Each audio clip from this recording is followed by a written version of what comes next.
What if I told you that every single day you're living someone else's life? Not intentionally, not consciously, but because you've handed over the remote control of your existence to complete strangers, to people whose opinions shouldn't matter, to voices that have no business dictating your choices. Right now, at this very moment, there are decisions you're not making, words you're not speaking, dreams you're not pursuing, and a version of yourself you're not becoming. All because you're terrified of what other people might think. The average person checks their phone four times per day, posts something on social media, and then obsessively refreshes to see how many likes, comments, or reactions they get. They're literally living for external validation, measuring their self-worth by the approval of people they've never met. But here's the brutal truth most people will never face. Caring about what others think of you is the fastest way to kill your potential, destroy your authenticity, and guarantee a life of mediocrity. Today, I'm going to show you exactly how to break free from this mental prison. You're going to learn why your brain is wired to seek approval, how this programming is sabotaging every area of your life, and most importantly, the step-by-step system to become completely immune to other people's opinions. By the end of this, you won't just understand the theory, you'll have the tools to transform into someone who lives entirely on their own terms. Chapter 1. The brutal reality is that most people are walking around as prisoners in their own lives and they don't even know it. They think they're making choices, but in reality, every decision they make is filtered through one devastating question. What will people think? This invisible cage is more powerful than any physical prison because the bars are made of fear. And the locks are forged from a desperate need for approval that was programmed into you before you could even walk. Let me paint you a picture of what this looks like in real life. There's someone right now who has a brilliant business idea, something that could change their entire financial future, but they're not pursuing it because they're afraid their friends might think it's stupid. There's someone who wants to end a toxic relationship, but they stay because they're worried about what their family will say.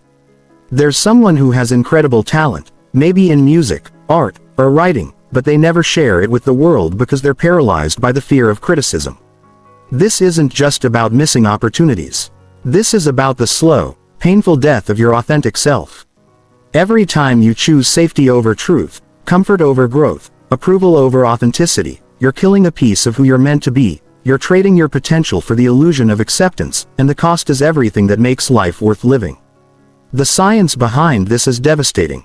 Dr. Matthew Lieberman's research at UCLA shows that social rejection activates the same pain centers in your brain as physical injury. When someone disapproves of you, your brain literally interprets it as a threat to your survival. This is why the fear of judgment feels so overwhelming, why it can paralyze you completely, why it can make rational, intelligent people make completely irrational decisions. But here's what they don't tell you about this research. This reaction is based on ancient programming that is completely obsolete in the modern world. Your brain evolved in small tribes where rejection meant death. If the group cast you out, you died alone in the wilderness. So, your subconscious developed an obsession with group approval as a survival mechanism. The problem is we're no longer living in tribes of 50 people where survival depends on everyone liking you. We're living in a world of billions where you can thrive without the approval of anyone. Yet your brain is still running the same prehistoric software, treating every potential criticism like a life or death situation. This is why you get anxiety when posting something on social media. This is why your heart races when you have to speak up in a meeting. This is why you lose sleep over what someone said about you. Your brain is responding to imaginary threats with real fear, and it's destroying your ability to live freely. The most insidious part of this programming is how it disguises itself as rationality. Your mind will create seemingly logical reasons to avoid taking risks, to stay quiet, to play it safe. It will tell you that you're being practical, that you're being smart, that you're protecting yourself, but in reality, you're just being controlled by an obsolete fear response that has no place in your modern life. Think about the people you admire most. The entrepreneurs, the artists, the leaders, the innovators. What do they all have in common? They stopped caring about what other people think. They decided that their vision, their goals, their authentic expression was more important than universal approval. They understood that you cannot live an extraordinary life while being addicted to ordinary opinions. Steve Jobs was criticized relentlessly for his unconventional ideas. Oprah was told she was too emotional for television. J.K. Rowling was rejected by 12 publishers before Harry Potter was accepted. Every single person who has ever achieved anything significant has faced criticism, rejection, and disapproval. The difference between them and everyone else wasn't that they were immune to judgment. It was that they valued their mission more than they feared criticism. This is the fundamental choice you have to make. Do you want to live for yourself or for other people? Do you want to be the author of your own story or let others write it for you? Do you want to discover what you're truly capable of? Or do you want to spend your life playing it safe and wondering what could have been? Chapter 2. The approval addiction that's controlling your life didn't happen overnight. It was carefully installed in your mind through years of conditioning, reward systems, and social programming that taught you to value other people's opinions more than your own intuition. Understanding how this happened is the first step to breaking free, because you can't fix what you don't understand. It starts in childhood, where your survival literally depends on adult approval. When you're a child, pleasing your parents, teachers, and authority figures is actually a survival strategy. Their approval means safety, food, shelter, love. Their disapproval means potential abandonment, punishment, or rejection. So, your young brain develops neural pathways that associate approval with safety and disapproval with danger. The problem is that these pathways become hardwired. Even as an adult, when your survival no longer depends on anyone's approval, your brain continues to operate from this childhood programming. The teacher's disapproval that once meant genuine consequences now becomes your boss's opinion. The parent's approval that once meant safety now becomes your friend's validation. You're still running the same software, but the operating system of your life has completely changed. Social media has turned this natural tendency into an addiction. Every like, comment, share, and reaction triggers a small hit of dopamine in your brain. It's the same neurochemical reward that drives gambling addiction, drug addiction, and other compulsive behaviors.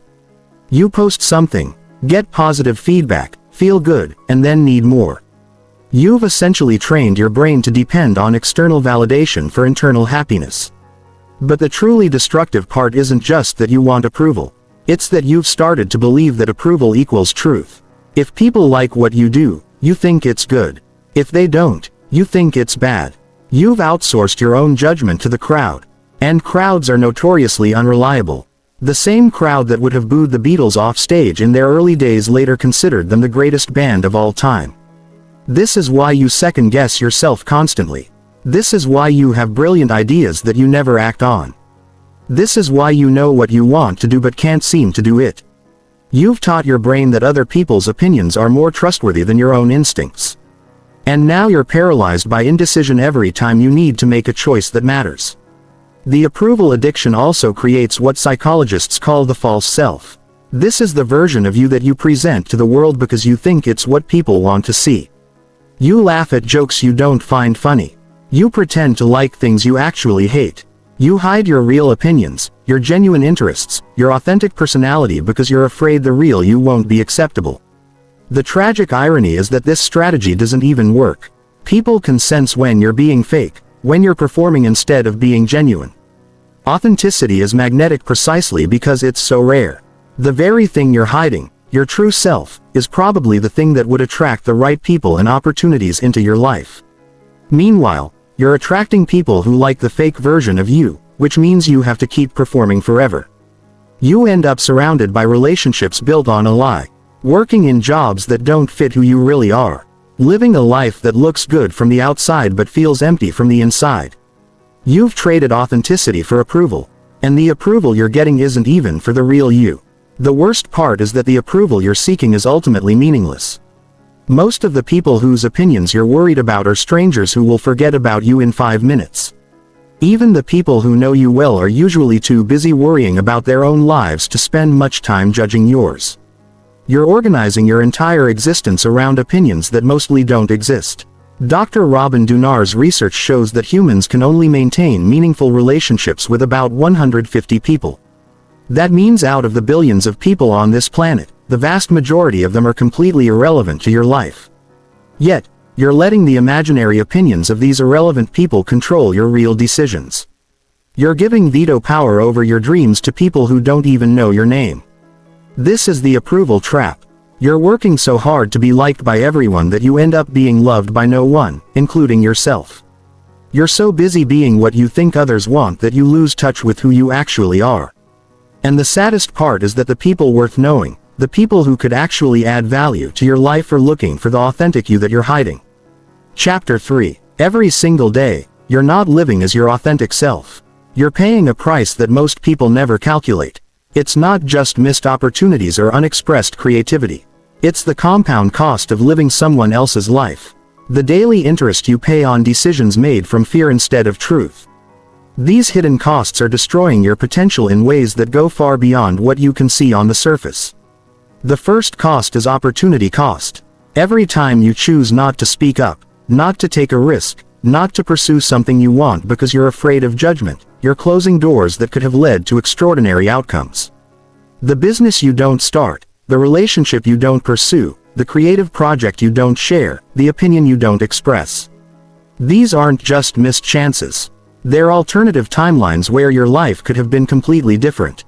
Think about compound interest. If you invest $1 today, in 30 years it could be worth $16. But if you wait 10 years to invest that same dollar, it might only be worth $4. Decisions work the same way. The authentic choice you don't make today doesn't just cost you today's outcome. It costs you all the future opportunities that would have grown from that choice.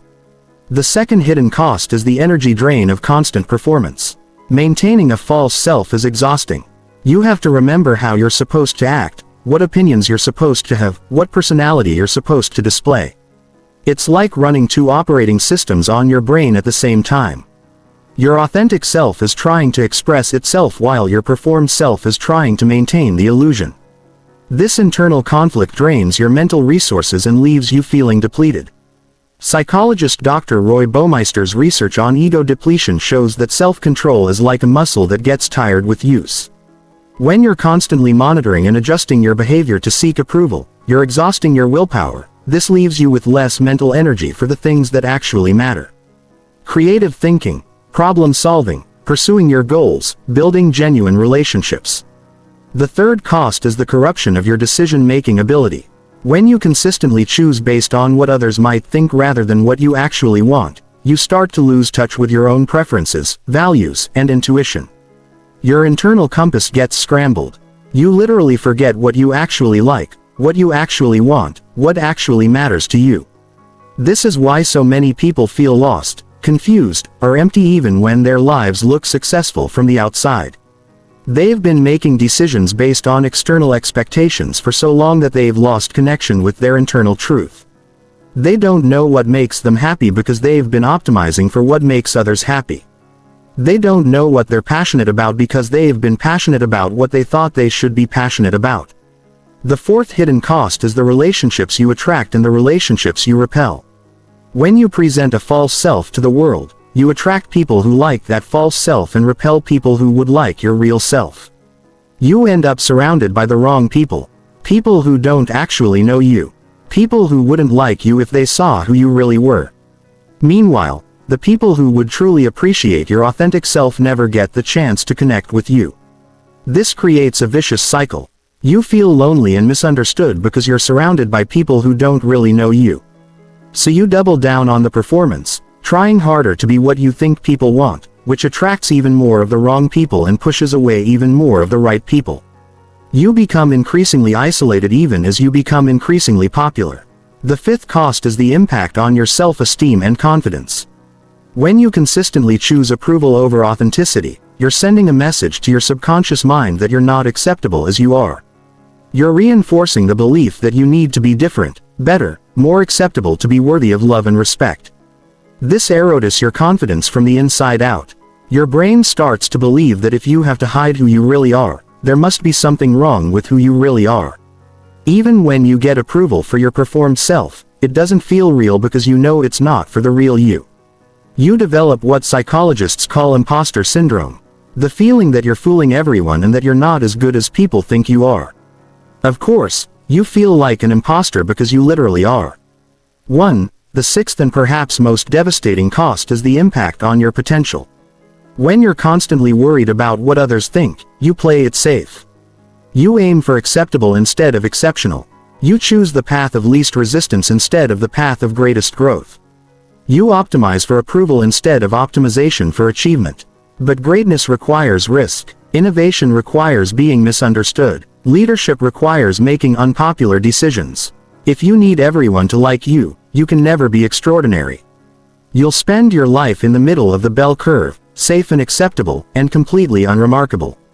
You'll never discover what you're truly capable of because you'll never put yourself in situations where that capability could be revealed. This is why caring what people think is not just a minor personality quirk. It's a life-limiting condition that will prevent you from ever experiencing your full potential. It's a slow poison that will kill your dreams one compromise at a time. And the worst part is that most people never even realize they're paying this price. They think they're being smart, practical, safe. They don't understand that they're actually choosing the most dangerous path of all, the path of regret. Chapter 4. Your brain is running ancient survival software in a modern world. And this mismatch is the root cause of your approval addiction. To break free, you need to understand exactly how this psychological machinery works, why it's so powerful, and how you can reprogram it to serve your actual goals instead of your prehistoric fears. The human brain evolved over millions of years in small tribal groups where social rejection was literally life-threatening. If your tribe kicked you out, you died. Not metaphorically, not eventually, but quickly and horribly. You couldn't survive alone in a world full of predators, harsh weather, and limited resources. So, evolution wired your brain with powerful mechanisms to avoid social rejection at all costs. This is why social pain activates the same neural pathways as physical pain. Your brain can't tell the difference between a social threat and a physical threat. Because for most of human history, they were the same thing. When your boss criticizes you in a meeting, your amygdala, the brain's alarm system, responds as if you're being attacked by a predator. Your heart rate increases, stress hormones flood your system, and your fight or flight response kicks in. But here's the crucial point. We're no longer living in tribes of 50 people where everyone's approval matters for survival. We're living in a global society of billions where you can thrive without the approval of any particular individual or group. Your brain hasn't caught up to this reality. It's still operating from the assumption that rejection equals death, even when rejection might actually equal freedom. The other key evolutionary factor is status anxiety. In tribal societies, your position in the social hierarchy determined your access to resources, mates, and protection. Higher status meant better chances of survival and reproduction. Lower status meant the opposite. So your brain developed sophisticated mechanisms to monitor your social standing constantly and to avoid anything that might damage your reputation. This is why you get anxious when someone might judge you negatively. Your brain interprets any potential criticism as a threat to your social status, which it unconsciously translates as a threat to your survival. The ancient part of your brain doesn't understand that in the modern world, you can be criticized by one group while being celebrated by another, that you can fail in one area while succeeding in another, that your survival doesn't depend on maintaining a perfect reputation. Neuroscientist Dr. Robert Sapolsky's research shows that humans are the only species that can activate stress responses through pure imagination. Other animals only get stressed when there's an actual present threat. But humans can lie in bed at night. Imagine what someone might think about something they might do tomorrow and trigger the same stress response as if they were being chased by a predator. This is why the fear of judgment is so overwhelming. You're not just worried about actual criticism you're receiving right now. You're worried about potential criticism you might receive from people who might not like something you might do in the future. Your brain is running worst-case scenario simulations 24/7, keeping you in a constant state of low-level anxiety about threats that exist only in your imagination. The approval-seeking behavior also triggers the brain's reward system. When you get positive feedback, your brain releases dopamine, the same neurotransmitter involved in addiction. This creates a cycle where you need increasing amounts of approval to feel the same level of satisfaction. Like any addiction, the tolerance builds over time and the behavior becomes compulsive rather than enjoyable. Social media has weaponized this natural reward system. The intermittent reinforcement schedule of likes, comments, and shares is the same schedule that makes gambling so addictive. You never know when you'll get positive feedback. So, your brain stays in a state of constant anticipation. You become addicted not to approval itself, but to the possibility of approval. But here's what your ancient brain doesn't understand. In the modern world, being criticized often means you're doing something important. The most successful people in every field are also the most criticized. Elon Musk is simultaneously one of the most admired and most ridiculed people on the planet.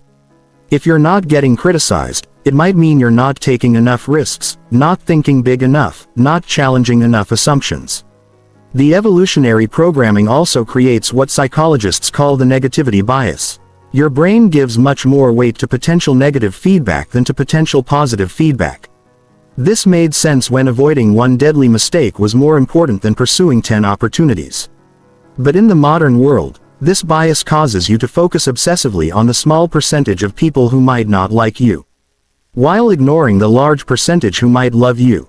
Dr. Christopher Neff's research on self-compassion shows that people who treat themselves with the same kindness they would show a good friend are more resilient, more creative, and more successful than people who are self-critical. But your evolutionary programming pushes you toward harsh self-criticism as a way to avoid social mistakes. You're harder on yourself than your worst enemy would be, and you think this is protecting you when it's actually destroying you. The final piece of this psychological puzzle is the confirmation bias. Once your brain decides that other people's opinions are dangerous, it starts looking for evidence to support this belief. It notices every criticism, remembers every rejection, and interprets neutral interactions as negative ones. Meanwhile, it downplays positive feedback, forgets compliments, and explains away success. This creates a distorted reality where criticism seems more common and more important than it actually is. Understanding this psychological machinery is crucial because it reveals that your fear of judgment isn't based on current reality. It's based on ancient programming that is not only obsolete but actively harmful in the modern context. Once you see this fear for what it really is, an outdated survival mechanism that's now sabotaging your success, you can begin the process of reprogramming your responses and taking back control of your life. Chapter 5. The moment you decide to stop caring what people think, you'll face the most sophisticated enemy you've ever encountered, your own mind. Mental resistance is your brain's security system designed to keep you safe by keeping you the same. It will use every psychological trick in the book to pull you back into the familiar prison of approval seeking. Understanding these resistance patterns is essential because you can't fight an enemy you can't see. The first form of resistance is rationalization. Your mind is brilliant at creating logical-sounding reasons to avoid taking risks or being authentic. It will tell you that caring about others' opinions is just being considerate, that seeking approval is just being social, that avoiding criticism is just being smart. These rationalizations feel reasonable because they contain a grain of truth, but they're actually sophisticated excuses to keep you stuck. When you think about starting that business, your mind will remind you of all the businesses that fail. When you consider expressing an unpopular opinion, it will catalog all the relationships that might be damaged. When you contemplate taking a creative risk, it will list all the ways you could be embarrassed. These thoughts feel like careful analysis, but they're actually fear dressed up as wisdom. The second form of resistance is emotional overwhelm.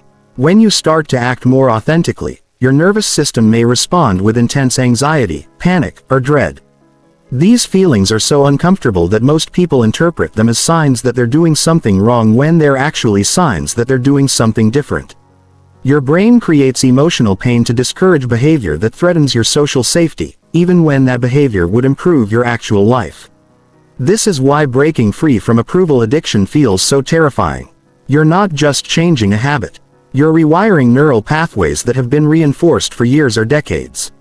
Your brain interprets this rewiring as a threat and responds with stress hormones, anxiety, and emotional turbulence. The discomfort you feel isn't evidence that you should stop. It's evidence that you're making progress. The third form of resistance is identity protection. Your brain has built an identity around being someone who cares what people think. This identity includes stories like I'm a considerate person, I'm socially aware, or I'm responsible. When you start to challenge these patterns, your mind perceives it as an attack on who you are. It will fight to maintain consistency with your existing self-concept. Even when that self-concept is limiting your potential, this identity resistance often shows up as thoughts like, "That's just not who I am," or, "I could never do something like that." Your brain presents these limitations as facts about your personality when they're actually just habits you've practiced for so long that they feel permanent. The truth is, personality is far more flexible than most people realize. You're not stuck being who you've been.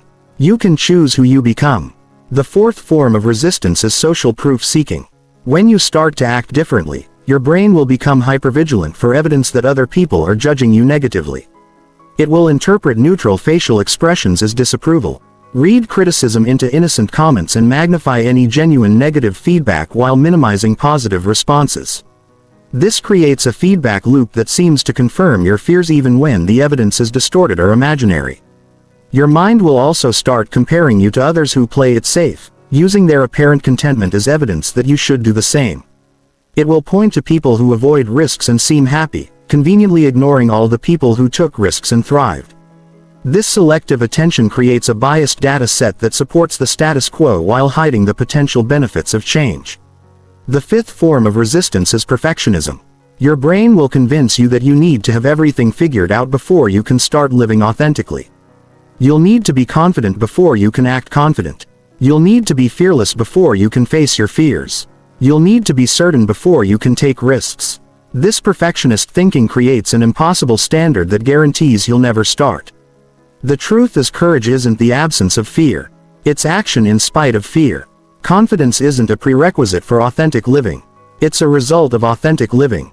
You don't become fearless by avoiding fear. You become fearless by feeling fear and acting anyway. Perfectionism is just procrastination dressed up as high standards. The sixth and most insidious form of resistance is the comfort zone expansion limit. Your brain has a built-in thermostat that regulates how much change it will allow at once. When you try to transform too quickly, it will create setbacks, sabotage, or crisis to pull you back to your familiar level of comfort.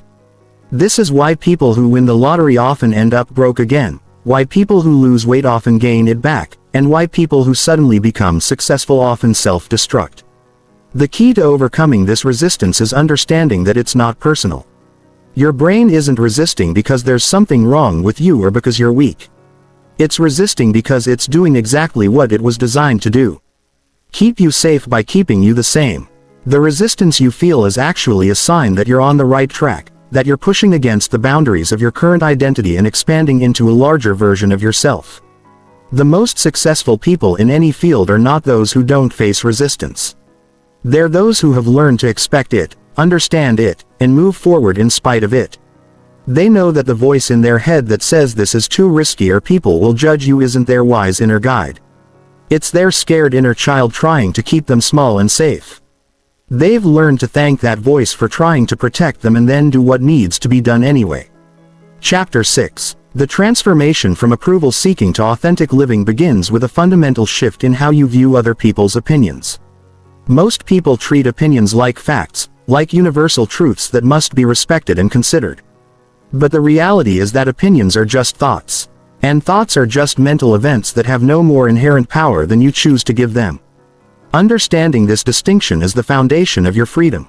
Every opinion someone has about you says more about them than it says about you. When someone judges your choices, your appearance, your lifestyle, or your goals, they're filtering everything through their own experiences, fears, biases, and limitations. Their criticism isn't an objective assessment of your worth. It's a reflection of their internal world projected onto your external reality. Think about this. If 10 people watch the same movie, you might get 10 completely different opinions. One person loves it, another hates it, a third thinks it's boring, a fourth finds it inspiring. The movie hasn't changed, but the viewers bring different backgrounds, preferences, and perspectives that shape their interpretation. The same principle applies to how people view you. Their opinion is shaped by their history, their insecurities, their values, their mood on that particular day. This is why seeking universal approval is not just impossible, it's meaningless. You could be the most successful, attractive, intelligent, kind person in the world, and someone would still find something to criticize. Mother Teresa, one of the most universally respected figures in modern history, had critics who questioned her methods and motivations. If even Mother Teresa couldn't avoid criticism, what makes you think you can? The people who criticize you often do so because your authenticity threatens their own self-deception. When you live freely, when you pursue your goals without apology, when you express yourself honestly, you're holding up a mirror to people who have compromised their own authenticity for the sake of acceptance. Your courage makes them uncomfortable with their own cowardice, so they try to pull you back down to their level through criticism and judgment.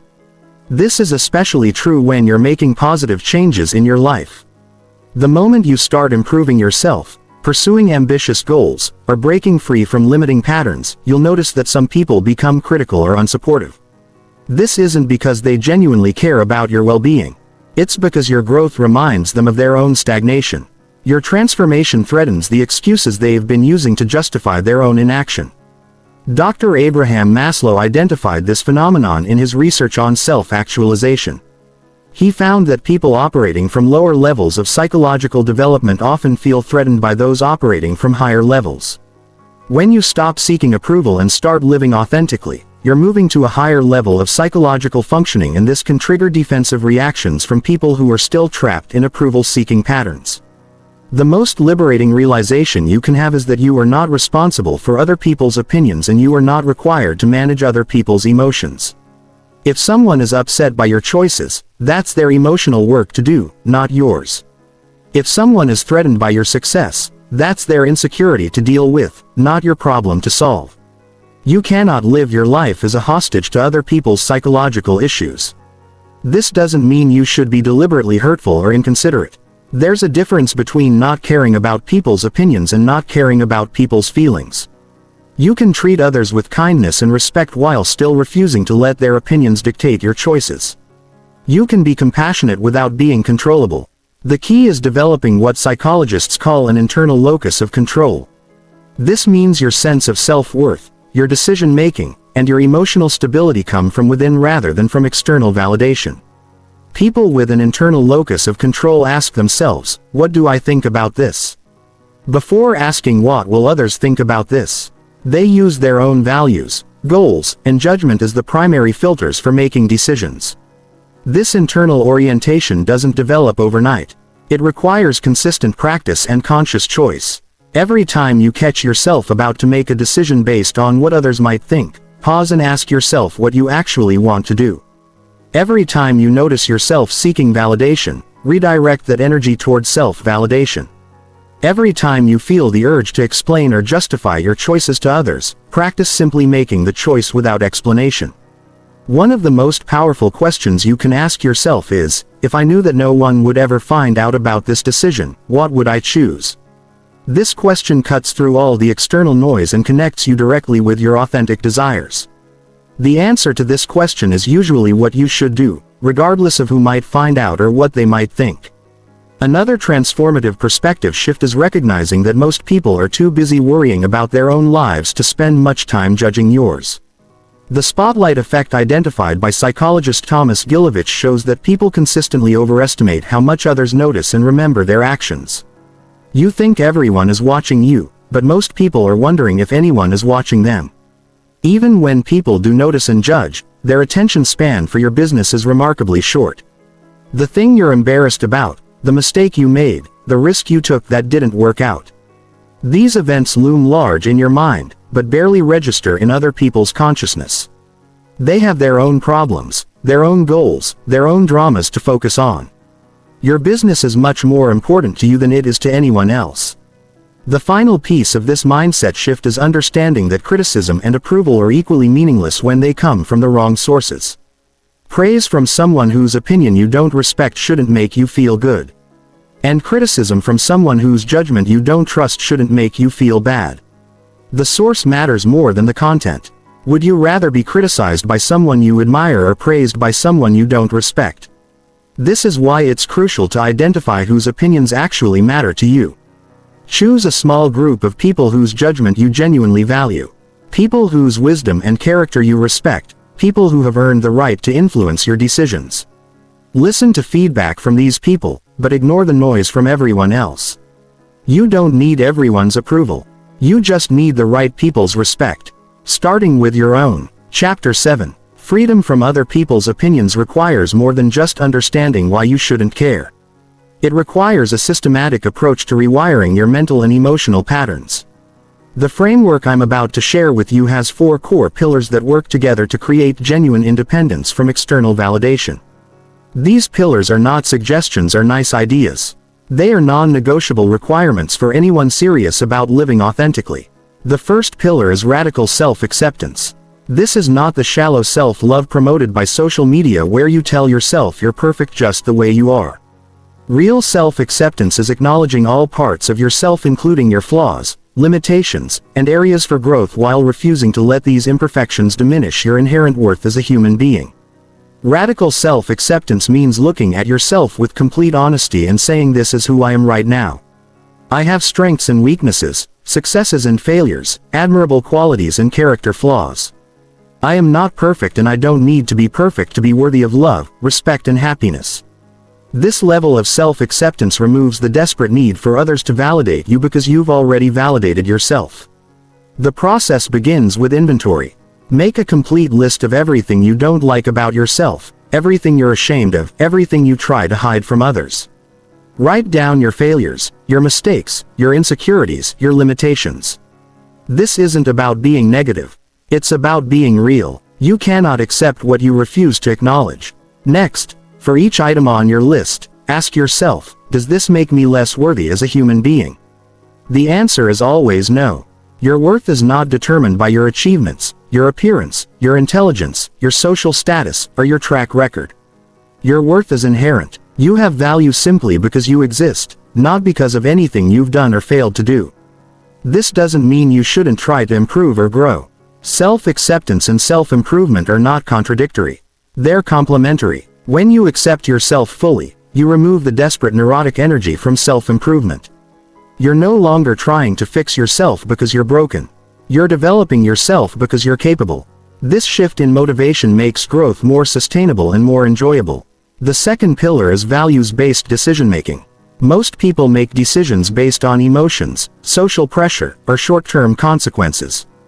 But emotionally intelligent, authentic people make decisions based on their core values. Values are your fundamental beliefs about what's important in life. They're your internal compass, your guide for determining what's right for you, regardless of what others think. The problem is that most people have never clearly identified their values. They're operating with a vague sense of what matters to them, which makes it easy to be swayed by external influences. If you don't know what you stand for, you'll fall for anything. Clear values make decision-making simple. You choose the option that best aligns with your values regardless of what others think about it. To identify your values, ask yourself what you would want to be remembered for at the end of your life. What qualities would you want people to associate with you? What principles would you never violate even under pressure? What activities make you feel most alive and authentic? The answers to these questions reveal your core values. Once you've identified your values, use them as filters for every decision. Before worrying about what others think, ask yourself, which option best aligns with my values? If being honest is one of your core values, tell the truth even when it's uncomfortable. If freedom is important to you, choose the path that gives you more autonomy even if it's riskier. If creativity is a core value, prioritize creative expression even if others don't understand it. The third pillar is emotional self-regulation. Your emotions are not facts. They're temporary experiences that provide information about your internal state. When you feel anxious about someone's opinion, that anxiety is not evidence that you should be worried. It's evidence that your approval-seeking programming has been triggered. Learning to observe your emotions without being controlled by them is essential for authentic living. Emotional regulation starts with awareness. Most people are so identified with their emotions that they can't distinguish between feeling an emotion and being that emotion. They don't say, "I feel anxious." They say, "I am anxious." This identification makes them prisoners of their emotional states. True emotional maturity is the ability to feel your emotions fully while maintaining perspective and choice about how to respond. The next level of emotional regulation is understanding the difference between primary emotions and secondary emotions. Primary emotions are your immediate natural responses to situations. Secondary emotions are your responses to your primary emotions. For example, if you feel nervous before a presentation, that nervousness is a primary emotion. If you then feel ashamed about feeling nervous, that shame is a secondary emotion. Secondary emotions are usually where the real suffering occurs. You might feel nervous before speaking publicly, but you suffer when you judge yourself for feeling nervous. You might feel disappointed when someone criticizes you, but you suffer when you criticize yourself for caring about their criticism. Learning to accept your primary emotions without adding secondary emotions dramatically reduces your emotional suffering. The fourth pillar is strategic nonconformity. This is not about being rebellious for its own sake or automatically opposing popular opinion. Strategic nonconformity means making conscious choices about when to conform and when to stand apart based on your values and goals rather than on fear or reactivity. Sometimes conformity is the smart choice. If you're driving on the highway, you conform to traffic laws not because you're seeking approval, but because it serves your goal of arriving safely. If you're in a professional environment, you might conform to certain dress codes because it serves your career objectives. The key is that you're choosing conformity strategically, not compulsively. But when conformity conflicts with your values, goals, or authentic self-expression, strategic nonconformity becomes essential. This means being willing to stand out, to be misunderstood, to face criticism when it serves your larger purpose. It means choosing significance over safety, impact over acceptance. Strategic nonconformity also means developing what psychologist Dr. Solomon Asch called independence of judgment. In his famous conformity experiments, Asch found that people would give obviously wrong answers to simple questions just to conform with a group. But some individuals maintained their independent judgment despite group pressure. These individuals had developed the mental strength to trust their own perceptions even when everyone else disagreed. This independence of judgment is crucial in our age of social media echo chambers and viral outrage. You need to be able to form your own opinions based on evidence and reasoning, not on what's popular or socially acceptable. You need to be comfortable holding unpopular views when the evidence supports them. And you need to be willing to change your mind when new evidence emerges. Regardless of what you've previously said publicly, these four pillars work together synergistically. Self-acceptance gives you the foundation to act on your values. Values-based decision-making provides direction for your choices. Emotional regulation keeps you stable when facing criticism or pressure. Strategic nonconformity ensures you don't sacrifice your authenticity for social acceptance. Together, they create an unshakable foundation for living freely and authentically regardless of what anyone else thinks. Chapter 8. Building immunity to other people's opinions is like building immunity to a disease. You don't achieve it by avoiding exposure. You achieve it by gradually increasing your tolerance through controlled exposure while strengthening your internal defenses. The techniques I'm about to share will help you develop practical everyday immunity to judgment, criticism, and social pressure. The first technique is opinion inoculation. Just as vaccines introduce small amounts of a virus to help your immune system build defenses, opinion inoculation involves deliberately exposing yourself to small doses of judgment or criticism in low-stakes situations. This builds your tolerance gradually so that when larger criticisms come, they have less power to destabilize you. Start with tiny acts of nonconformity. Wear something slightly unusual. Express a mildly unpopular opinion in a casual conversation. Order something different at a restaurant where you're a regular. Take a different route to work. These small acts of authenticity help you practice being yourself even when others might notice or have opinions about it. The key is to start small and gradually increase the stakes. If you jump immediately into major acts of nonconformity, your nervous system may become overwhelmed and reinforce the fear response. But if you build gradually, you train your brain to associate authenticity with safety rather than danger. As you practice these small acts, pay attention to what actually happens versus what you feared would happen. Most of the time, you'll discover that your fears were greatly exaggerated. People either don't notice, don't care, or actually respect your individuality. This real-world feedback helps reprogram your brain's threat detection system. The second technique is the criticism audit. Most people avoid criticism at all costs, but this avoidance actually makes criticism more powerful when it does come. Instead, seek out constructive feedback and learn to separate useful information from emotional noise. This practice transforms criticism from something that happens to you into something you actively use for growth. Start by asking trusted friends, family members, or colleagues for honest feedback about areas where you could improve.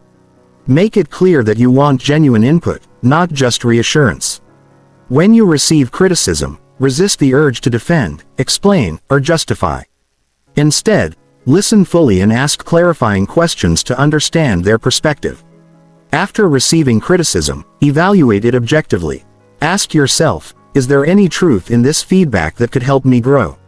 Sometimes the answer is yes, and you can use the information to improve. Sometimes the answer is no, and you can discard the feedback without taking it personally. Either way, you've practiced receiving criticism without being emotionally devastated by it.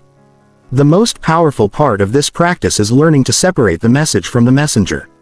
Valuable feedback can come from people you don't particularly like, while people you care about might give you advice that isn't helpful. Focus on the content, not the source, and you'll find wisdom in unexpected places while avoiding manipulation from familiar ones. The third technique is deliberate visibility. One of the main reasons people fear judgment is because they've spent years hiding their true selves, their real opinions, their authentic desires.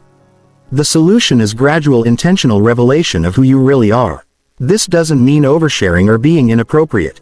It means stopping the exhausting performance of being someone you're not. Start sharing your real opinions in conversations. Instead of saying what you think people want to hear, if you disagree with something, express your disagreement respectfully but clearly. If you have an unusual interest or hobby, mention it instead of keeping it secret. If you have strong values or beliefs, let them inform your choices visibly. The goal is not to shock people or be controversial for its own sake. The goal is to let people see the real you so that the relationships and opportunities in your life are based on authenticity rather than performance. This way, the approval you receive is for who you actually are, not for who you're pretending to be. Deliberate visibility also means sharing your struggles, failures, and imperfections when appropriate. Vulnerability is not weakness, it's courage. When you're open about your challenges, you give others permission to be human, too. This creates deeper connections and reduces the pressure to maintain a perfect image. The fourth technique is reframe and redirect. When you notice yourself starting to worry about what someone thinks, immediately redirect that mental energy towards something you can actually control. Instead of what if they judge me, ask what would I do if I knew I couldn't fail. Instead of what will people think, ask what does my higher self want to do in this situation. This redirection works because your brain can only focus on one thing at a time. When you consciously shift your attention from external opinions to internal guidance, you break the anxiety loop before it gains momentum. The more you practice this redirection, the more automatic it becomes. You can also reframe criticism as useful data rather than personal attack. When someone judges your choices, they're giving you information about their values, preferences, and psychological state. This information might be useful in understanding how to interact with them, but it doesn't need to change your fundamental course of action. The fifth technique is the confidence bank account. Every time you act authentically despite fear, every time you express your real opinion despite potential disagreement, every time you pursue your goals despite criticism, you make a deposit in your confidence bank account. These accumulated experiences of surviving and thriving through authenticity create unshakable self-assurance. Keep a record of your authentic actions and their outcomes. Write down times when you were yourself and it worked out well. Document moments when you faced criticism and survived. Note occasions when being genuine led to better relationships or opportunities. This evidence contradicts your brain's tendency to focus on potential negative outcomes. The confidence bank account also grows through competence. The better you become at things you care about, the less you need external validation to feel good about yourself. When you know you're skilled, knowledgeable, or capable in areas that matter to you, other people's uninformed opinions carry less weight. The sixth technique is social circle optimization. You cannot build immunity to criticism while surrounded by people who constantly judge and criticize. Evaluate your relationships honestly and minimize time with people who make you feel like you need to perform or hide parts of yourself. Increase time with people who appreciate your authenticity and encourage your growth. This doesn't mean cutting off everyone who ever disagrees with you. Healthy relationships include honest feedback and different perspectives. But there's a difference between people who challenge you to grow and people who tear you down to feel better about themselves. Learn to recognize this difference and adjust your social investments accordingly. Surround yourself with people who are also committed to authenticity and growth. When you're around others who are living courageously, their example reinforces your own commitment to authentic living. Their support makes it easier to maintain your immunity when facing criticism from less evolved sources.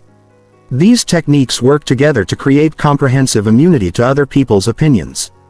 The key is consistent practice over time. You're not just learning new skills. You're rewiring neural pathways that have been reinforced for years. Be patient with the process. But be relentless in your practice. Your freedom depends on it. Chapter 9. When you start living authentically, criticism will come. This isn't a possibility. It's a guarantee. The question is not whether you'll face negative feedback, but whether you'll be mentally and emotionally prepared to handle it without reverting to approval-seeking behavior. Mastering the art of receiving criticism is perhaps the most crucial skill for maintaining your independence from others' opinions. The first principle of handling criticism is emotional preparation. Most people get blindsided by criticism because they secretly hope that if they're careful enough, diplomatic enough, or perfect enough, they can avoid all negative feedback. This hope sets them up for devastation when criticism inevitably comes. Instead, expect criticism as a normal part of an authentic life. This doesn't mean being paranoid or pessimistic. It means being realistic. If you're doing anything meaningful, anything creative, anything that challenges the status quo, some people will disagree with you. If you're living authentically, some people will be uncomfortable with your choices. If you're growing and changing, some people will resist your transformation. Criticism is not a sign that you're doing something wrong. It's often a sign that you're doing something right. When you expect criticism, it loses its power to shock and destabilize you.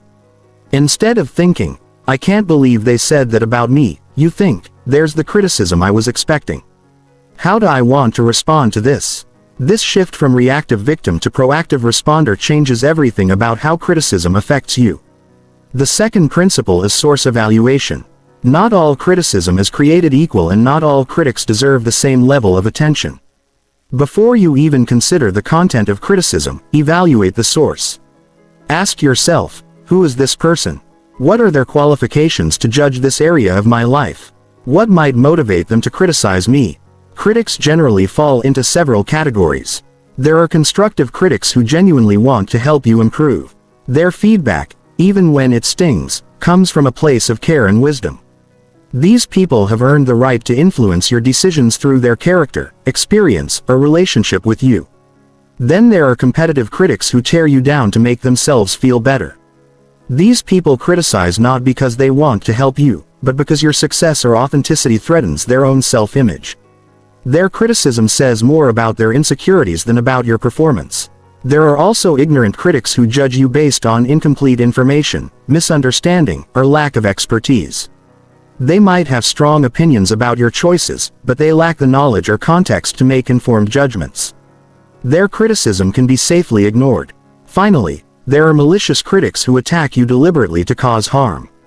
These people are not interested in truth or improvement. They're interested in destruction. Engaging with malicious criticism is like wrestling with a pig. You both get dirty, but the pig likes it. Once you've evaluated the source, you can determine how much weight, if any, to give their opinion. Constructive criticism from qualified sources deserves serious consideration. Everything else can be acknowledged and discarded without emotional investment. The third principle is content analysis. When criticism comes from a source you respect, separate the emotional delivery from the factual content. People often package valuable feedback in harsh or insensitive language, especially when they're frustrated or passionate about the issue. Your job is to extract the useful information while ignoring the emotional noise. Ask yourself, if I remove all the judgmental language and personal attacks, what specific actionable feedback is this person trying to give me? Sometimes you'll find genuine insights wrapped in cruel packaging. Sometimes you'll discover that once you remove the emotional content, there's nothing of substance left. Also ask, is this criticism about my actions or about me as a person? Feedback about specific behaviors or decisions can be useful. Attacks on your character, worth, or identity should be dismissed immediately. You are not your actions. You can change your behavior without changing your fundamental worth as a human being. The fourth principle is the 24-hour rule. When you receive harsh or unexpected criticism, your initial emotional reaction is rarely your wisest response. Your brain goes into fight or flight mode, flooding your system with stress hormones that impair rational thinking. Give yourself at least 24 hours before responding to any criticism that triggers a strong emotional reaction.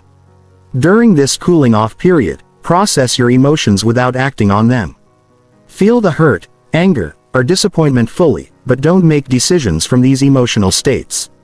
Journal about your reaction, talk to trusted friends, or use physical exercise to metabolize the emotional intensity. After 24 hours, you can evaluate the criticism more objectively. Often, what felt devastating in the moment seems much more manageable with some emotional distance. You can separate valid concerns from personal attacks and respond from a place of strength rather than reactivity. The fifth principle is strategic response. Once you've evaluated the source, analyzed the content, and processed your emotions, you can choose how to respond. You have 4 basic options: learn and adjust, clarify and educate, defend and explain, or ignore and continue. If the criticism contains valid points that could help you improve, learn and adjust. Thank the critic for their feedback and implement changes that align with your values and goals. This doesn't mean accepting every piece of criticism, but it does mean being humble enough to grow when growth is warranted. If the criticism is based on misunderstanding or misinformation, you might choose to clarify and educate, provide additional context, correct factual errors, or explain your reasoning. But be careful not to fall into the trap of over-explaining or trying to convince people who have already made up their minds. If the criticism is unfair but comes from someone whose relationship you value, you might choose to defend and explain your position. Set boundaries around what kind of feedback you'll accept and how you expect to be treated even in disagreement. If the criticism is from an unreliable source or contains no useful information, ignore and continue. Don't waste energy responding to every critic or trying to change every mind. Your time and attention are precious resources that should be invested in productive activities, not defensive reactions. The sixth principle is emotional immunity building. Every time you handle criticism well, you become more resistant to future criticism. Each experience of surviving negative feedback intact proves to your subconscious mind that criticism is not actually dangerous. This builds genuine confidence rather than false bravado. Keep a record of criticisms you've received and how they turned out. Most of the negative predictions people make about your choices never materialize. Most of the dire consequences they warn about never happen. This track record of surviving and thriving despite criticism becomes powerful evidence that you can trust your own judgment. Remember that the people who criticize you today might praise you tomorrow when your results become undeniable. Many of the greatest achievements in history were initially criticized by the very people who later celebrated them. Vincent van Gogh sold only one painting during his lifetime but is now considered one of the greatest artists ever. The Wright brothers were ridiculed for their flying machine experiments but changed the world. The final principle is maintaining your mission focus. The ultimate immunity to criticism is being so focused on your goals and values that other people's opinions become irrelevant distractions. When you're clear about your purpose and committed to your path, criticism becomes just noise that you can acknowledge and then ignore. Ask yourself, will this criticism help me accomplish my mission? If yes, learn from it. If no, dismiss it. Don't let critics derail you from your authentic path just because they're loud, persistent, or numerous. History is written by people who stayed focused on their vision despite opposition, not by people who abandoned their dreams to avoid criticism. Chapter 10. The ultimate goal of stopping caring what people think is not to become callous or disconnected from others, but to develop authentic confidence that comes from internal validation rather than external approval. This kind of confidence is unshakable because it doesn't depend on circumstances, other people's opinions, or external achievements. It's rooted in a deep knowing of your own worth that can't be granted or taken away by anyone else. Authentic confidence begins with radical self-honesty.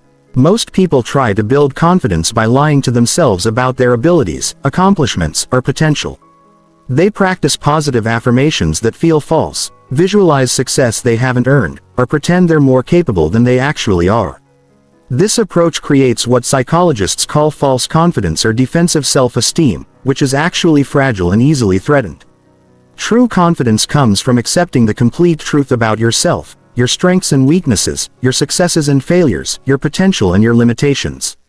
When you stop trying to convince yourself that you're perfect, you paradoxically become more confident because you're no longer afraid of being exposed as imperfect. You've already acknowledged your imperfections, so they can't be used against you. This self-honesty includes accepting that you're a work in progress. Confident people don't pretend they've arrived. They embrace the fact that they're constantly growing, learning and evolving. They're comfortable with not knowing everything, not being the best at everything, not having it all figured out. This comfort with imperfection is actually what makes them more capable of growth and achievement. The second foundation of authentic confidence is competence building. While confidence doesn't require perfection, it does require some level of actual ability in areas that matter to you. If you want to feel confident about your career, you need to develop real skills and knowledge in your field. If you want to feel confident socially, you need to practice social skills and learn how to connect with people authentically. The key is focusing on areas of competence that align with your values and goals rather than trying to be good at everything or comparing yourself to others. You don't need to be the best in the world. You just need to be good enough to accomplish what you want to accomplish. This focused competence building creates genuine confidence because it's based on real ability rather than wishful thinking. Competence building also means embracing the learning process rather than just focusing on outcomes. When you're confident in your ability to learn, adapt, and improve, temporary failures become learning opportunities rather than threats to your self-esteem. This growth mindset identified by psychologist Dr. Carol Dweck as one of the most powerful foundations of lasting confidence. The third foundation is value alignment. Authentic confidence comes from living in harmony with your deepest values and beliefs. When your actions match your values, you feel integrated and whole. When there's a disconnect between what you believe and how you behave, you feel conflicted and insecure, regardless of how successful you might appear externally. This alignment requires first identifying your core values, then making decisions that honor those values even when it's difficult or unpopular. Every time you act in alignment with your values, you make a deposit in your confidence account. Every time you compromise your values for external rewards, you withdraw from that account. Value alignment also means having the courage to stand for something even when standing alone. Confidence doesn't come from being liked by everyone. It comes from knowing that you can be trusted to do the right thing according to your own moral compass. This integrity creates unshakable confidence because it's not dependent on other people's approval or changing circumstances. The fourth foundation is emotional regulation mastery. Confident people are not those who never feel negative emotions. They're those who can feel difficult emotions without being controlled by them. They understand that emotions are temporary experiences that provide information, not permanent states that define their identity. This emotional mastery includes the ability to self-soothe when facing criticism, rejection or failure. Instead of seeking external comfort or validation, confident people have developed internal resources for managing emotional turbulence. They can sit with discomfort without immediately trying to escape it or fix it. Emotional regulation also means taking responsibility for your emotional state rather than blaming others for how you feel. When you realize that you have the power to choose your response to any situation, you become infinitely more confident because you're no longer at the mercy of external circumstances or other people's behavior. The fifth foundation is purpose connection. Authentic confidence is easier to maintain when you're connected to something larger than yourself. Whether that's a mission, a cause, a creative vision, or a service to others. When you're focused on contributing value to the world, you're less likely to be derailed by criticism or self-doubt because your attention is directed outward rather than inward. This purpose doesn't have to be grandiose or world-changing. It could be raising your children well, mastering a craft, building a business, or simply being a positive influence in your community. The key is that your purpose is authentic to you, not something you think you should care about because it sounds impressive or noble. Purpose-driven confidence is particularly powerful because it gives you a reason to persist through difficulties. When you're clear about why your goals matter, temporary setbacks become manageable obstacles rather than devastating defeats. Your purpose provides the motivation to continue growing and contributing even when external validation is absent. The sixth foundation is relationship sovereignty. Confident people understand that they are complete and whole on their own. Even though they choose to form connections with others, they enter relationships from a place of choice rather than need. Giving rather than taking, strength rather than weakness. This sovereignty means being comfortable being alone and not defining your worth through your relationships. When you're not desperate for connection, you're more selective about the relationships you form and more likely to attract healthy, supportive people. You're also less likely to compromise your authenticity to maintain relationships that don't serve your highest good. Relationship sovereignty also includes the ability to set boundaries, communicate directly, and end relationships that are toxic or draining. When you know that you can survive and thrive on your own, you're not afraid to risk relationships by being honest, setting standards, or standing up for yourself. The final foundation is legacy thinking. Confident people make decisions based on how they want to be remembered rather than how they want to be perceived in the moment. They ask themselves what kind of person they want to be and what kind of impact they want to have. Then align their actions with these long-term visions. This perspective naturally reduces concern about immediate criticism or approval because it places your actions in a larger context.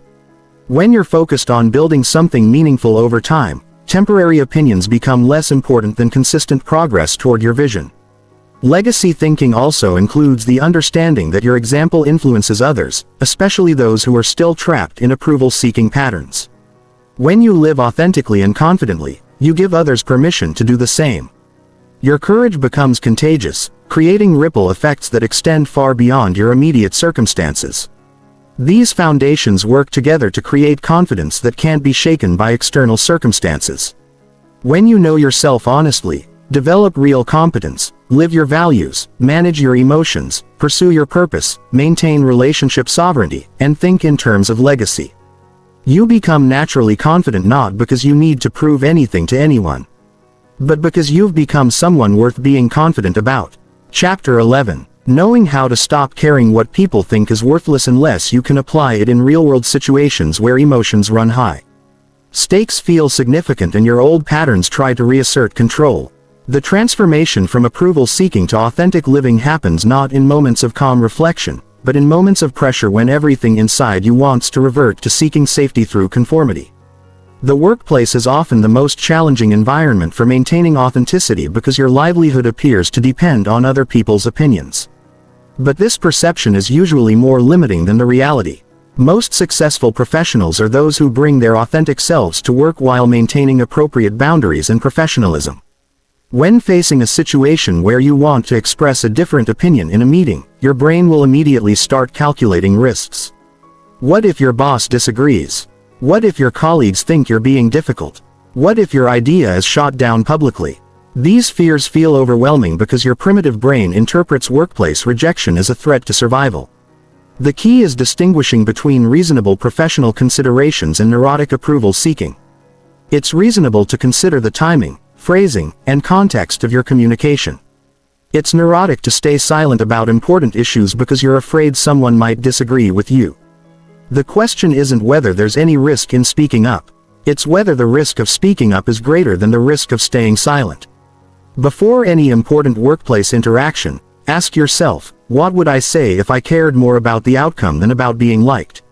Often you'll discover that authentic communication actually serves the organization's goals better than diplomatic people-pleasing. Most leaders respect employees who can think independently and communicate honestly even when they disagree. When you do speak up authentically and face pushback, resist the urge to immediately backtrack or apologize for having an opinion. Stand behind your words while remaining open to discussion. Say something like, "I understand you see it differently. Help me understand your perspective." Instead of, "Sorry, I was just thinking out loud." Or, "Maybe I'm wrong." Social situations present a different set of challenges because the stakes seem lower, but the peer pressure can be more intense. Whether it's choosing not to drink at a party, expressing political views that differ from your friend group, or simply declining an invitation because you need alone time. Social authenticity requires the courage to potentially disappoint people you care about. The most difficult social situations are often with family members who have known you in your people-pleasing mode and resist your transformation. When you start setting boundaries, expressing opinions, or making choices that differ from family expectations, you may face guilt trips, emotional manipulation, or accusations that you've changed in a negative way. Your family's resistance to your authenticity is not evidence that you should revert to people-pleasing. It's evidence that your old patterns serve their comfort zone and your growth threatens their ability to predict and control your behavior. Healthy family members will adjust to your authenticity over time. Unhealthy ones will escalate their attempts to pull you back into dysfunction. The key with family situations is maintaining love and respect while refusing to sacrifice your growth for their comfort. You can say, "I love you and I'm not going to argue about this," or "I understand this is different from what you expected and this is what works for me." Now, you don't need their approval of your choices to maintain a loving relationship. Romantic relationships present perhaps the deepest challenge to authenticity because the fear of abandonment can be so intense. Many people become chameleons in romantic relationships, shape-shifting to match what they think their partner wants rather than revealing who they actually are. This strategy might work short-term, but it creates relationships built on false foundations that inevitably collapse or become sources of resentment. Authentic romantic relationships require the courage to be disliked by someone you care about. This doesn't mean being deliberately difficult or confrontational. It means being honest about your needs, expressing your opinions, maintaining your interests, and setting boundaries even when these choices create tension or conflict. The paradox of romantic authenticity is that being willing to lose someone is often what makes them want to stay. Desperation is repulsive, confidence is attractive. When you're authentic in relationships, you might lose partners who weren't truly compatible with you, but you'll attract partners who appreciate the real you. Financial situations often trigger the strongest approval-seeking behaviors because money feels directly connected to survival. Whether you're negotiating a salary, asking for a raise, setting prices for your services, or making investment decisions, the fear of financial rejection can override your authentic judgment. But people-pleasing in financial matters often costs you money. When you're afraid to negotiate because you want to be liked, you accept less than you're worth. When you're afraid to set boundaries with clients because you need their approval, you get taken advantage of. When you make financial decisions based on what others might think rather than what serves your goals, you compromise your financial future. The most powerful financial authenticity comes from knowing your value and communicating it clearly without apology. This doesn't mean being arrogant or inflexible. It means doing your research, understanding market rates, and presenting your case based on value delivered rather than need for approval. Online interactions present unique challenges because the potential audience is vast and the feedback is immediate and often harsh. Social media can trigger approval-seeking behaviors on steroids because every post is potentially viewed and judged by hundreds or thousands of people. The temptation to craft a perfect online persona can be overwhelming. The key to online authenticity is remembering that social media is not real life. The opinions of strangers on the internet carry zero weight in your actual existence unless you give them that power. Most online criticism comes from people who are miserable in their own lives and take out their frustration on others from behind the safety of a screen. Develop a clear strategy for online engagement that aligns with your values and goals. If you're building a business or personal brand, post content that represents your authentic views and expertise, not what you think will get the most likes. If you're using social media for personal connection, share real moments and thoughts rather than performing perfection when facing online criticism. Remember that engaging with trolls and critics almost never leads to productive outcomes. Your energy is better spent creating value for people who appreciate your authentic expression than trying to convince people who have already decided to dislike you. The daily practice of authenticity requires vigilance because approval-seeking behaviors are often unconscious habits. Throughout each day, you'll face dozens of small moments where you can choose authenticity or people-pleasing. These moments seem insignificant individually, but they add up to determine the overall direction of your life. Start each day by setting an intention to prioritize authenticity over approval. Before important interactions, take a moment to connect with your values and goals rather than immediately calculating how to be liked. After challenging situations, reflect on how you handled them and what you might do differently next time. Keep a daily log of moments when you chose authenticity over approval and moments when you reverted to people-pleasing. This tracking helps you become more conscious of your patterns and celebrate your progress. Over time, you'll notice that authentic choices become more natural and automatic. The transformation happens through consistency, not perfection. You don't need to become immediately and completely immune to other people's opinions. You just need to choose authenticity slightly more often than people-pleasing. Building momentum gradually until authentic living becomes your default mode. Chapter 12. Living authentically will fundamentally transform your relationships. And not all of these changes will be comfortable. Some relationships will deepen and improve as people connect with the real you. Others will become strained or end entirely as the people who were attracted to your performed self lose interest in your authentic self. This relationship evolution is not a bug in the system. It's a feature that ensures you're surrounded by people who actually know and appreciate who you are. The first category of relationship change involves people who were unconsciously invested in your people-pleasing behavior. These might be friends who enjoyed having someone who never challenged them, family members who liked being able to control your choices, or romantic partners who preferred a compliant companion to an authentic equal. When you stop being available for these dynamics, these relationships will face a crisis. Some of these people will adapt and grow. They'll learn to appreciate your honesty, respect your boundaries, and engage with you as an equal rather than as someone they can manipulate or control. These relationships will become stronger and more genuine. As you both learn to interact from authenticity rather than dysfunction, others will not adapt. They'll escalate their attempts to pull you back into the old dynamic through guilt trips, emotional manipulation, threats, or simply withdrawing their attention and affection. These people were never really in relationship with you. They were in relationship with your usefulness to them. Losing these relationships is not a loss, it's a liberation. The key is not taking their resistance personally. When someone reacts negatively to your authenticity, they're revealing something about their own psychological state, not about your worth.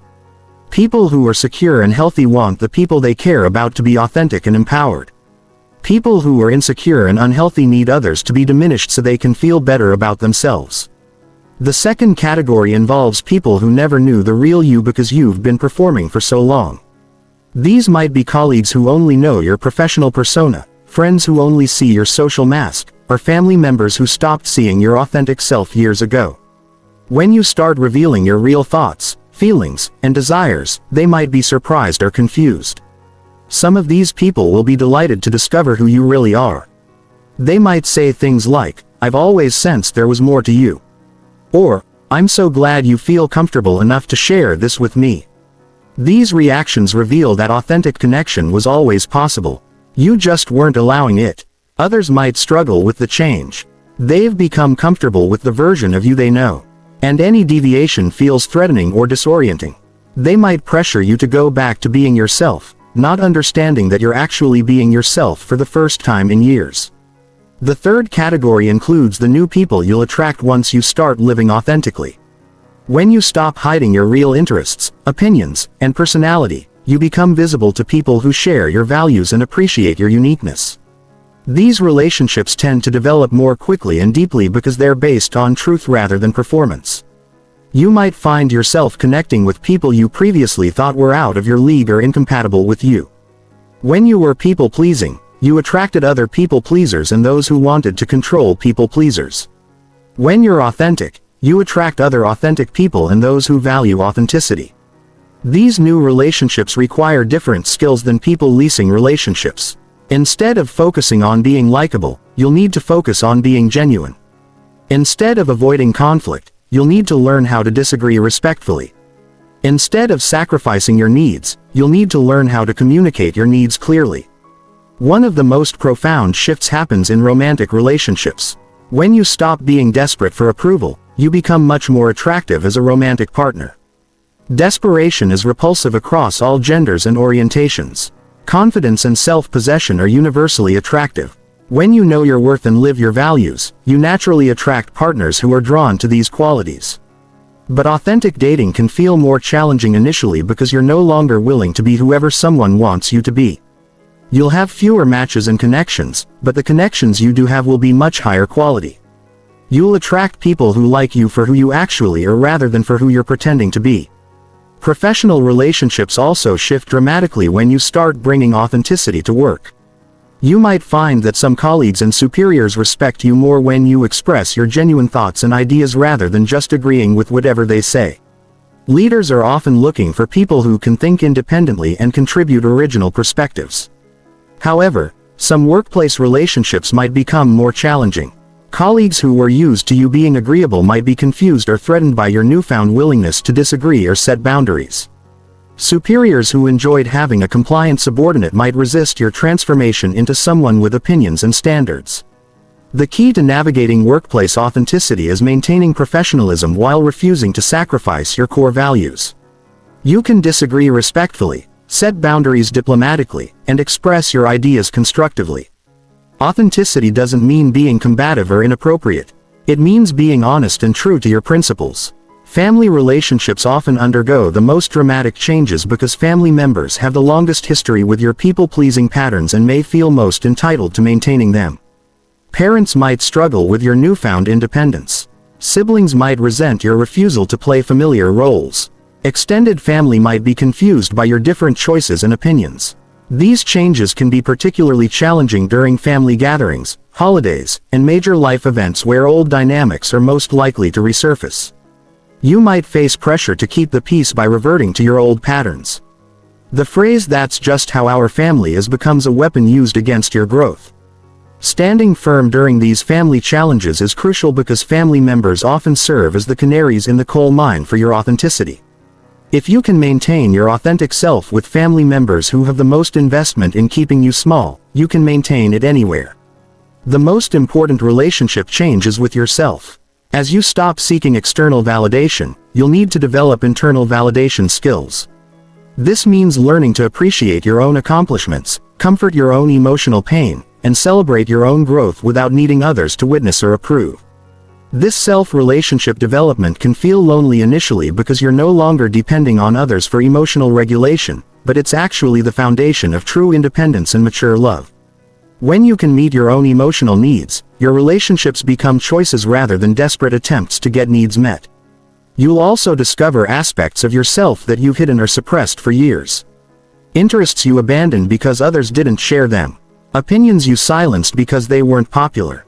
Dreams you gave up because others thought they were unrealistic. As you reclaim these parts of yourself, you become more whole and integrated. The relationship evolution process requires patience because not everyone will adapt to the changes at the same pace.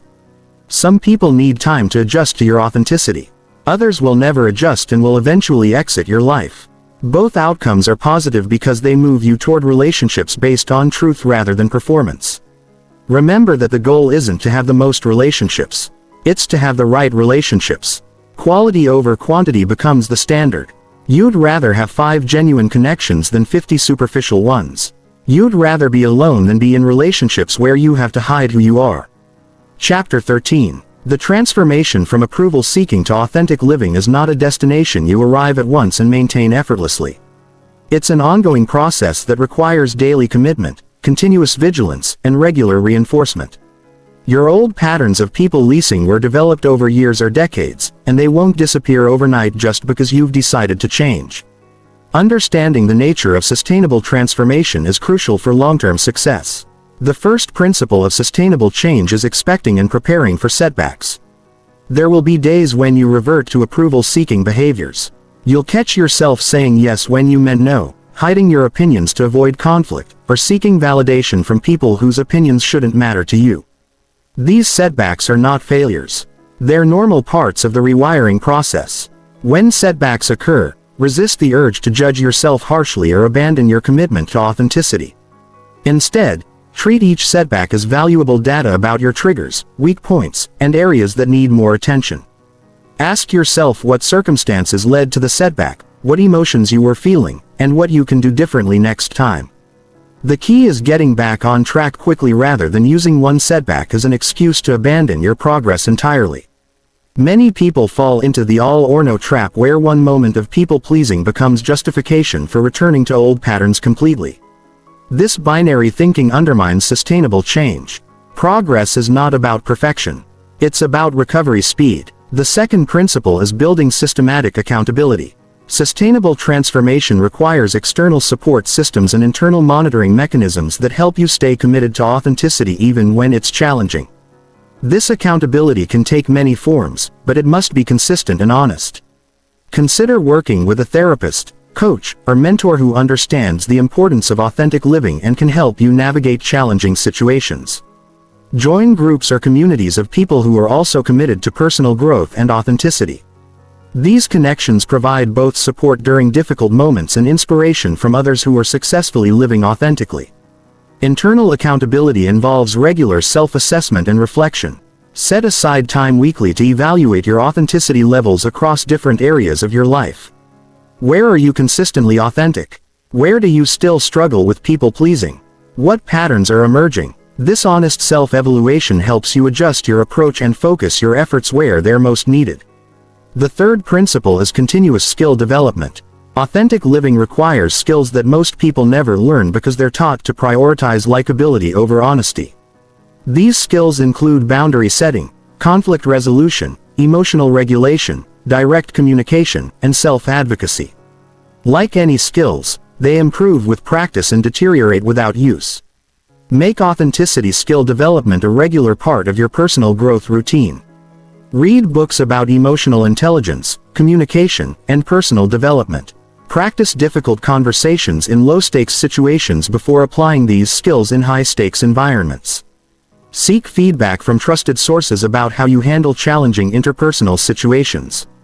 Also develop what psychologists call distress tolerance, the ability to experience uncomfortable emotions without immediately trying to escape them. Authentic living often involves temporary discomfort as you navigate conflicts, set boundaries, or face criticism. The stronger your distress tolerance, the more sustainable your authenticity becomes. The fourth principle is environmental optimization. Your social and physical environment significantly influences your ability to maintain authentic patterns. If you're constantly surrounded by people who expect you to please, maintaining authenticity becomes an uphill battle. If your environment supports and rewards authentic behavior, maintaining it becomes natural. Gradually shift your environment to support your commitment to authenticity. This might mean spending less time with people who drain your energy and more time with people who energize you. It might mean changing your social activities, professional associations, or even geographic location if your current environment is fundamentally incompatible with authentic living. Environmental optimization also includes creating physical reminders of your commitment to authenticity. This could be quotes, images, or objects that remind you of your values and goals. Many people find it helpful to have a morning routine that connects them with their authentic self before facing the day's challenges. The fifth principle is identity reinforcement. Sustainable change requires shifting your identity from someone who seeks approval to someone who lives authentically. This identity shift happens through consistent actions that prove to yourself that you are indeed an authentic person. Every time you choose authenticity over approval, you reinforce this new identity. Create and regularly review a clear vision of who you want to be as an authentic person. What values do you stand for? How do you handle conflicts? What kind of relationships do you maintain? How do you make decisions? This vision serves as a North Star that guides your choices and helps you stay consistent with your authentic identity. Also develop personal rituals and practices that reinforce your commitment to authenticity. This might be journaling, meditation, visualization, or physical practices that connect you with your values and strengthen your resolve. These practices serve as daily reminders of who you're choosing to become. The sixth principle is flexibility within consistency. While your commitment to authenticity should be unwavering, your methods and strategies may need to evolve as you grow and as your circumstances change. What works for maintaining authenticity in your 20s might not work in your 40s. What works in one career might not work in another. Stay open to adjusting your approach while maintaining your core commitment. This might mean learning new communication skills as you advance in your career, developing different boundary-setting strategies as your family dynamics change, or finding new ways to express authenticity as you discover more about yourself. The seventh principle is patience with the process. Authentic transformation is measured in years, not weeks or months. The people around you need time to adjust to the new you. Your own neural pathways need time to rewire. Your confidence needs time to stabilize. Rushing the process often leads to burnout or regression. Set realistic timelines for change and celebrate small victories along the way. Notice and appreciate incremental improvements rather than focusing only on dramatic transformations. Remember that every moment you choose authenticity over approval is a victory worth acknowledging. The eighth and final principle is paying it forward. One of the most powerful ways to maintain your own authenticity is to help others develop theirs. Whether through formal mentoring, informal support, or simply being an example of authentic living, helping others reinforces your own commitment while creating a more authentic world. Share your struggles and successes with people who are earlier in their authenticity journey. Offer encouragement to friends who are taking risks or setting boundaries. Model authentic behavior in your family, workplace, and community. Your example gives others permission to live more authentically, which creates environments that support your continued growth. When you become someone who helps others live authentically, your own authenticity becomes not just a personal choice but a service to the world. This sense of purpose and contribution can provide the motivation needed to persist through challenging periods and maintain your commitment long term. Chapter 14. When you truly stop caring what people think. The transformation extends far beyond your immediate relationships and daily interactions. This shift creates ripple effects that touch every area of your life, often in ways you never expected. These benefits compound over time, creating positive feedback loops that make authenticity increasingly rewarding and self-reinforcing. The first major benefit is the dramatic increase in your decision-making, speed and quality. When you're no longer paralyzed by the fear of judgment, you can make choices quickly based on your values, goals, and intuition rather than getting stuck in endless analysis of how others might react. This decisiveness becomes a massive competitive advantage in both personal and professional contexts. Think about how much mental energy you currently waste running scenarios about what people might think about your choices. This cognitive load disappears when you stop caring about external opinions, freeing up enormous mental resources for creative thinking, problem solving, and productive action. Your mind becomes clearer and more focused because it's no longer cluttered with approval-seeking calculations. This mental clarity leads to significantly better decisions because you're no longer filtering every choice through the distorted lens of people-pleasing. You can evaluate options based on their actual merits rather than their perceived acceptability. You can take calculated risks that others avoid because they're too concerned about potential criticism. The second major benefit is the acceleration of your personal and professional growth. When you're willing to be disliked, you can take on challenges that approval seekers avoid. You can speak up in meetings with innovative ideas. You can start businesses in crowded markets. You can pursue creative projects that push boundaries. You can enter relationships that stretch you beyond your comfort zone. This willingness to face criticism becomes rocket fuel for achievement because most breakthrough opportunities require some level of controversy or risk. The people who achieve extraordinary results are not those who avoid criticism. There are those who pursue worthwhile goals despite inevitable criticism. Your learning accelerates because you're no longer avoiding situations where you might look incompetent or foolish. You can ask questions without worrying about appearing ignorant. You can attempt new skills without needing to be immediately perfect. You can seek feedback without taking criticism personally. This openness to being temporarily bad at things allows you to become permanently good at them. The third benefit is the dramatic improvement in your relationships across all areas of life. When you stop people-pleasing, you paradoxically become more attractive to high-quality people while becoming less attractive to low-quality people. This natural selection process improves your entire social ecosystem. Romantic relationships become more passionate and authentic because you're no longer walking on eggshells or suppressing your true self. Professional relationships become more respectful because colleagues and leaders recognize your integrity and independent thinking. Friendships become deeper because they're based on genuine connection rather than mutual people-pleasing. You also develop the ability to end relationships that don't serve you without the agonizing guilt that approval seekers experience. When you're not desperate for everyone's acceptance, you can maintain standards for how you expect to be treated. This leads to a social circle composed entirely of people who appreciate and support your authentic self. The fourth benefit is the massive increase in your energy levels. People-pleasing is exhausting because it requires constant monitoring of others' reactions, careful calibration of your words and actions, and suppression of your natural responses. When you stop performing and start being yourself, you reclaim all that wasted energy. This energy return is often dramatic and immediate. People frequently report feeling more vibrant, motivated, and alive. Within weeks of committing to authenticity, the mental and emotional resources that were previously devoted to impression management become available for pursuing goals, building relationships, and enjoying life. You also sleep better because you're no longer lying awake, replaying conversations, and worrying about what people think. Your stress levels decrease because you're no longer living in constant fear of judgment or rejection. Your overall health improves because chronic stress and emotional suppression take significant tolls on physical well-being. The fifth benefit is the development of unshakable confidence and self-respect when you consistently choose your values over others' opinions. You prove to yourself that you can be trusted to stand up for what matters. This builds genuine self-respect that can't be taken away by external circumstances. This internal confidence is qualitatively different from the fragile ego boost that comes from external validation. It's stable, reliable, and independent of other people's opinions or life circumstances. You develop what psychologists call unconditional self-regard, the ability to maintain positive feelings about yourself regardless of temporary failures or criticisms.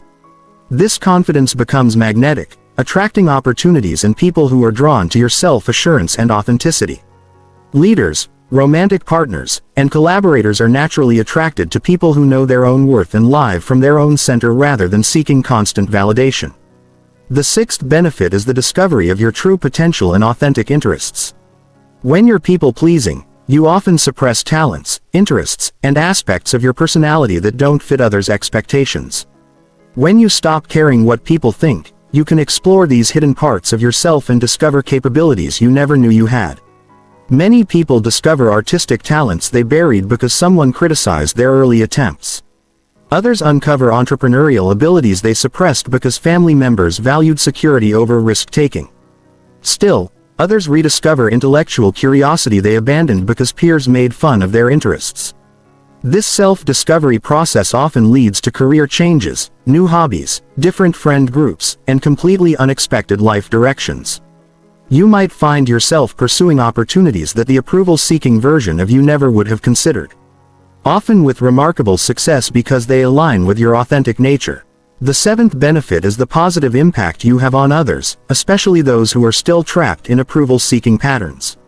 When you live authentically, you give others permission to do the same. Your example becomes a beacon of possibility for people who are afraid to be themselves. This influence often extends to your children who learn from your example that they don't need to sacrifice their authenticity for acceptance. Your colleagues see that it's possible to be successful while maintaining integrity. Your friends observe that genuine happiness comes from being true to yourself rather than pleasing others. The ripple effects can be profound and far-reaching. People who are inspired by your authenticity go on to inspire others, creating expanding circles of authentic living that contribute to a more honest and courageous culture overall. The eighth and perhaps most significant benefit is the alignment between your external life and internal truth. When you stop performing for others, your life begins to reflect who you actually are rather than who you think you should be.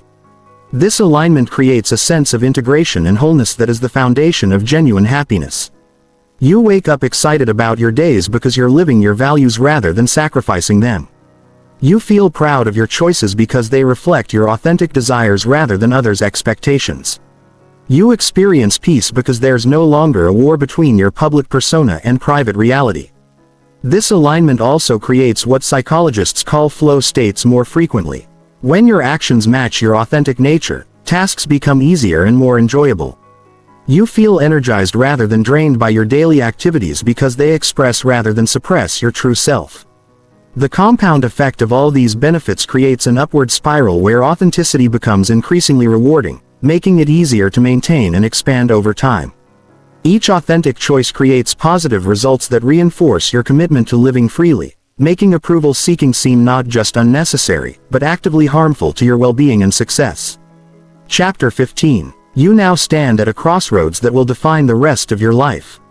On one path lies the familiar territory of approval-seeking, people-pleasing and living according to others' expectations. It's the path of safety, conformity, and slow spiritual death. On the other path lies the unknown territory of authentic living where you become the author of your own story and the architect of your own destiny. Most people will choose the familiar path. They'll read this information, feel inspired for a moment, and then gradually drift back into the comfortable prison of caring too much about what others think. They'll convince themselves that their situation is different, that their circumstances are too complex, that the risks are too high. They'll wait for the perfect moment that never comes and die with their authentic selves locked away forever. But you're not most people. You're here because something inside you refuses to accept a life of quiet desperation. You're here because you're tired of being a supporting character in your own story. You're here because you know deep in your bones that you were meant for something more than endless performance, for an audience that doesn't really care about you anyway. The choice you make right now will echo through every aspect of your future. Choose authenticity, and 5 years from now you'll look back on this moment as the turning point when your real life finally began. Choose people pleasing, and 5 years from now you'll be in exactly the same place you are now. Perhaps a little more tired, a little more bitter, a little more disconnected from who you really are. The transformation begins with a decision. But decisions without action are just wishful thinking. You cannot think your way into authentic living. You must act your way into it. Every moment presents opportunities to choose authenticity over approval, truth over comfort, growth over safety. These choices accumulated over time become the substance of your character and the foundation of your legacy. Start today with small acts of authenticity. Express an opinion you've been hiding. Say no to something you don't want to do. Share an interest others might not understand. Wear something that reflects your style rather than what you think others expect. Take a small risk that moves you toward a goal you care about. These actions might feel terrifying at first because your nervous system is calibrated for approval seeking. Your heart might race, your palms might sweat, your mind might flood with worst-case scenarios. Feel these sensations fully. Acknowledge them as normal responses to growth and act authentically anyway. Courage is not the absence of fear. It's action in spite of fear. As you begin to choose authenticity consistently, you'll notice that the fears that seemed so overwhelming rarely materialize. People generally respond better to authenticity than your anxiety predicts. Those who respond poorly to your genuine self reveal themselves as people whose opinions shouldn't matter to you anyway. You'll discover that the cost of being disliked by the wrong people is far less than the cost of being liked for being someone you're not. The process requires patience because neural rewiring takes time. Your brain has been practicing approval-seeking patterns for years or decades. And these pathways won't disappear overnight. But every authentic choice strengthens new neural pathways while weakening old ones. Every time you choose your values over others' opinions, you become more of who you're meant to be. You'll face resistance not just from your own conditioning but from people in your life who benefit from your people-pleasing behavior. Family members who enjoyed having someone who never challenged them. Friends who liked having a companion who always accommodated their preferences. Colleagues who appreciated working with someone who never rocked the boat. Some of these people will adjust to your authenticity and respect you more for it. Others will reveal that they were never really in relationship with you. They were in relationship with your usefulness to them. Let them go. The space they leave in your life will be filled by people who appreciate your authentic self. People who value honesty over agreeability. People who want to know the real you rather than a performed version. These relationships will be deeper, more satisfying, and more energizing than the superficial connections based on people-pleasing. Remember that authenticity is not about being perfect or having it all figured out. It's about being real, being honest about your struggles as well as your strengths, your questions as well as your convictions. Vulnerability is not weakness. It's the courage to be seen as you are rather than as you think you should be. The world needs your authentic contribution. There are problems that need your unique perspective, innovations that require your particular combination of skills and experiences, relationships that need your specific way of caring. But none of this can emerge while you're hiding behind a mask of acceptability. Every great achievement in human history came from people who cared more about their vision than about universal approval. Every scientific breakthrough, artistic masterpiece, and social advancement was created by individuals who were willing to be criticized, misunderstood, and initially rejected by those who preferred the status quo. You have the same choice they had. Safety or significance, acceptance or achievement, conformity or contribution. The path of authenticity is not easier than the path of people-pleasing, but it's infinitely more rewarding. It's the difference between existing and living, between surviving and thriving, between being a copy of someone else and being an original version of yourself. The time for preparation is over. The time for excuses has ended. The time for transformation is now. Not when you feel ready. Not when circumstances are perfect. Not when you've overcome all your fears. Now, while you still remember the pain of living someone else's life. Now while you still feel the fire of possibility burning in your chest. Now before the familiar patterns reassert, control, and convince you to wait a little longer. Your authentic life is waiting for you on the other side of fear. Your real relationships are waiting for you on the other side of people-pleasing. Your true potential is waiting for you on the other side of caring what others think. The only question that remains is, are you ready to stop living for everyone else and start living for yourself? The answer to that question will determine everything.